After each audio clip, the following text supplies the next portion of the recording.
স্বাস্থ্যকর উপায়ে ম্যাঙ্গো ফুটিকা বানিয়ে সংরক্ষণ করা যাবে, আর সেই সাথে এই জুসটা খেতেও অনেক মজার।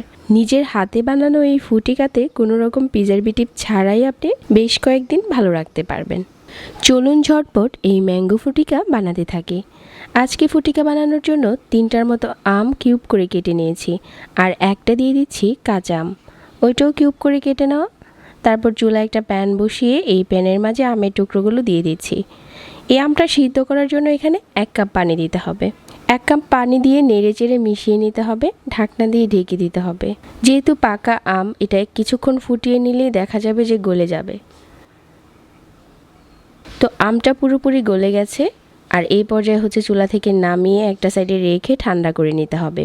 আর ততক্ষণে আমরা যেটা করব, সুগার সিরাপ তৈরি করে নেব ফ্রুটিকা জুসের জন্য। চুলায় আরও একটি পাত্র বসিয়ে এখানে 4 কাপ নিয়ে নিচ্ছি পানি। 4 কাপ পানির সাথে 1 কাপ চিনি দিয়ে দিতে হবে। চুলাটাকে জ্বালিয়ে এই পানিটাকে ফুটিয়ে নিয়ে একটা সুগার সিরাপ বানিয়ে নিতে হবে। এই সুগার সিরাপটা পাতলা হবে, ঘন না। চিনিটা পুরোপুরি গলে গেছে, আমাদের সুগার সিরাপ এখন তৈরি হয়ে গেছে। চুলা থেকে নামিয়ে এই সুগার সিরাপটা ঠান্ডা করে নিচ্ছি। তারপর যে আমটা আমরা আগে থেকে সিদ্ধ করে রেখেছিলাম, এটা হচ্ছে একটা ব্লেন্ডারের জগে নিয়ে নিচ্ছি।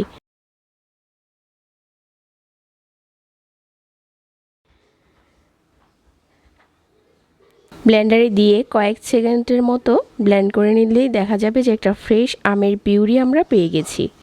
খুব সুন্দর একটা কালার যেরকম আসবে, দারুণ একটা ফ্লেভারও আসবে। তো আমের পিউরিটা একটা বাটিতে নিয়ে নিচ্ছি, আর এটা খুবই ঘন আর স্মুথ একটা পিউরি হয়েছে। ঠিক এই পর্যায়ে হচ্ছে আমরা যে সুগার সিরাপটা আগে থেকে জাল করে ঠান্ডা করে রেখেছিলাম, এটা এই আমের পিউরির সাথে মিশিয়ে নিতে হবে, আর একটা হ্যান্ড উইচ দিয়ে খুব ভালো করে মেশাতে হবে। সুগার সিরাপের সাথে আমের এই পিউরিটা খুব ভালো করে মেশানো হয়ে গেছে, আর আমাদের ফ্রুটিকা জুস এখন তৈরি।